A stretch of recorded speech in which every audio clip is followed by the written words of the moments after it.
This is David Fremo, Director of Catholic Education Ministries.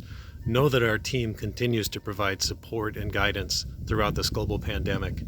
It's given us some time to be able to reflect and to really think about what's most important and how we can best meet the needs of the world. And to that we turn to the example of three saints. St. John the 23rd, who convened the Second Vatican Council, who really put forth the family as the primary and most important cell of all human society, and that we're called to support the family in every possible way that we can, socially as well as in their faith. I think of St. Paul VI, who actually presided over the council, who upped the ante a bit more, we might say, in naming parents as the primary educators of all children, and that our schools and our parishes and all of the subsequent programs that we enact are really partnerships with parents in their life's work. And I think of St. John Paul II, who, like his predecessor, took the names of these two important popes and leaders. And some of his most poignant thinking about the role of a teacher, the role of a faith formation leader, came from his own experience. He addressed a group in Australia in 1986 and called the life of a teacher challenging and something very demanding but profoundly satisfying.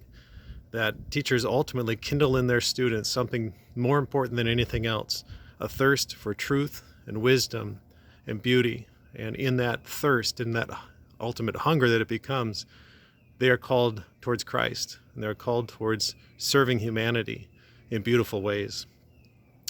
And we can only do that if we understand the needs of the world. And what better time for us to do some reflection on that than in this global pandemic, and this time where we are particularly challenged, that we cannot be immediately physically available to one another.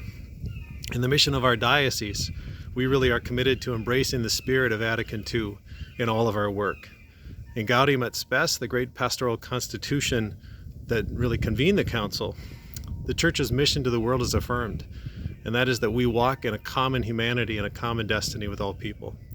So in this time, in this global pandemic, we're called to remember especially how God sees all the people of the world as his own beloved children, and that our hearts are really called to be open to serving them in all of their needs and to show them the joy of Christ through the very example that we set.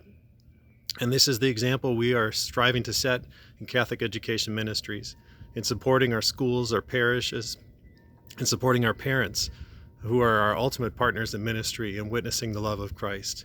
We're continuing to learn how to do this, how to support you, and know that as we are learning now, these new ways, they're going to allow us to be ever more responsive and present, even when we cannot be physically in the future.